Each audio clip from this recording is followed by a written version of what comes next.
ఇలా చూడండి అభిమన్యు, దేనికైనా ఒక లిమిట్ ఉంటుంది చెప్తున్నాను. ఇప్పుడు మా ఎండీకి చెక్కిలి గింతలు పెట్టి హాస్పిటల్లో పడుకోబెట్టారు. ఇప్పుడు నాకు కూడా చెక్కిలి గింతలు పెట్టేసి ఇవన్నీ నాకు నచ్చవు, ముందే చెప్తున్నా.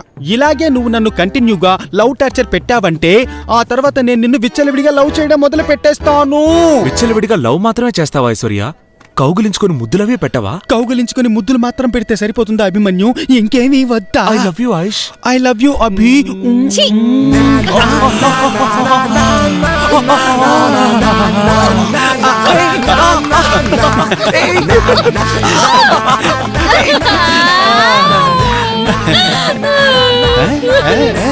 ఇప్పుడు చెప్తున్నాను రా, నువ్వు ఎప్పటికీ బాగుపడవు.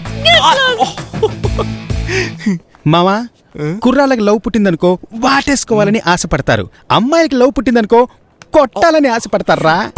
తను నిన్ను మేరీకోమ్ లాగా డిష్యూమ్ అని కుమ్మేయడం, దానికి నువ్వు పద్మశ్రీ అవార్డు తీసుకున్నట్టుగా ఈ అని పల్లికిలించడం.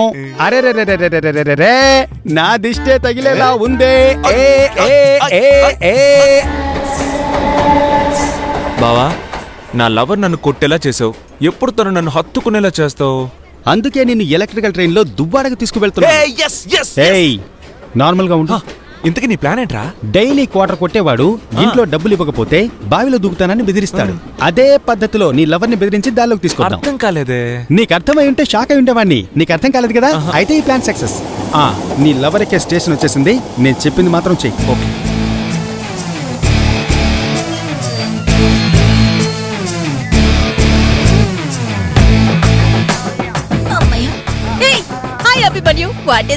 ట్రైన్ లో కూడా వస్తున్నారు. ట్రైన్ లోనే కదా వచ్చాం, ఏదో డ్రైనేజ్ లోంచి వచ్చినట్టుగా వాటే షార్ట్ ఫైజ్ అని అలా ఇక్లిస్తావేంటి?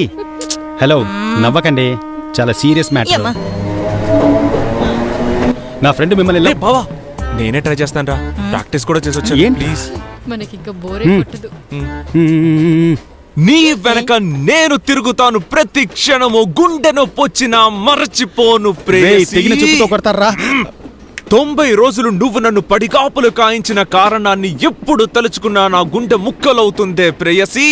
నా నయనతార కలలు నాశనం అయిపోయినా నువ్వు నా మొహాన కాండ్రించి ఊసింది అలాగే ఉంది, అలాగే ఉంది, అలాగే ఉంది. పర్వాలేదు, తుడుచుకోండి. ఎప్పుడు చెప్పిన మాట వినిచావు ఎందుకురా?